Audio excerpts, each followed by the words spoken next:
communities living downstream, we are committed to ensuring that your safety is prioritized, not just today, but in the face of future climate shocks. The government will continue to provide regular updates and will ensure that all necessary support is extended to affected communities. We encourage the public to stay informed through the official channels and to follow advisories issued by relevant authorities. In conclusion, and on behalf of the government of Kenya, I reaffirm our commitment to strengthen the resilience of our energy sector, protecting our communities and working hand in hand with all stakeholders to navigate the challenges posed by climate change.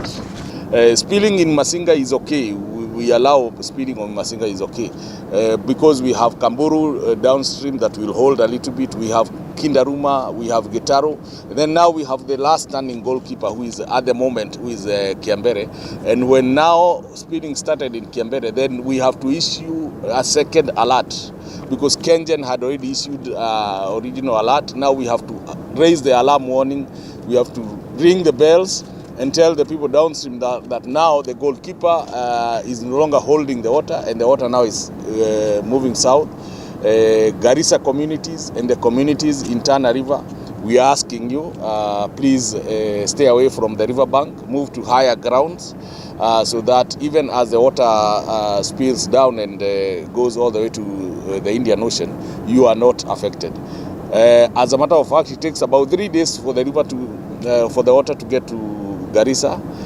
So by tomorrow evening, we are expecting that water should be in Garissa, and latest by Saturday morning should be in Tana River. So at least this gives adequate warning for the communities living downstream to be able to move to higher grounds. We are having a communication, we are having a discussion on, and we have already done some studies. We want to see, for us to store this water for a longer time, because you know one of our cheapest sources of power is hydro. So we need to store this water for a longer period of time. So we are having a discussion with development partners and TARDA, the intergovernment agency, how we can raise where we are standing today by another 1.5 meters. That will allow us to hold this water for longer. And secondly, it will also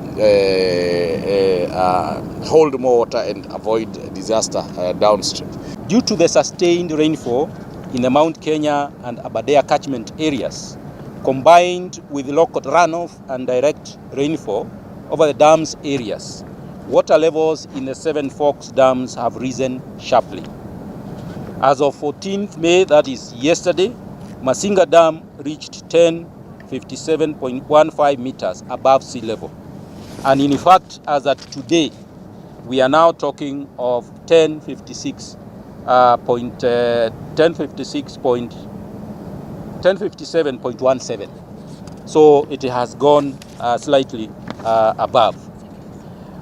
This is 0.65 meters above its full supply level of 1056.50. And that's why you have seen that the water is already running off. It is spilling over because it has gotten beyond its maximum level. Kiambere Dam rose to reach 700.27 meters against its full supply level of 700 meters above sea level yesterday.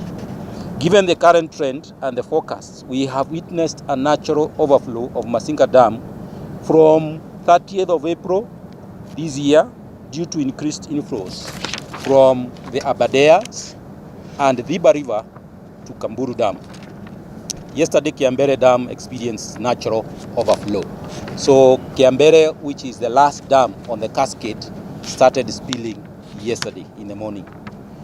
Kengen, as a responsible corporate entity, has a duty to inform and prepare the public. 2 weeks ago, we issued an alert to all communities and stakeholders downstream of Kiambere Dam and along Tana River. The overflow may lead to a significant increase in river flows and may pose a flood risk. We therefore urge communities living downstream to move to higher ground and avoid the river banks. Kengen is continuously monitoring the situation and working closely with the Ministry of Energy and Petroleum, represented by our PS, as well as national county governments, disaster management teams, to ensure timely communication and safety for all affected communities. The dam is safe.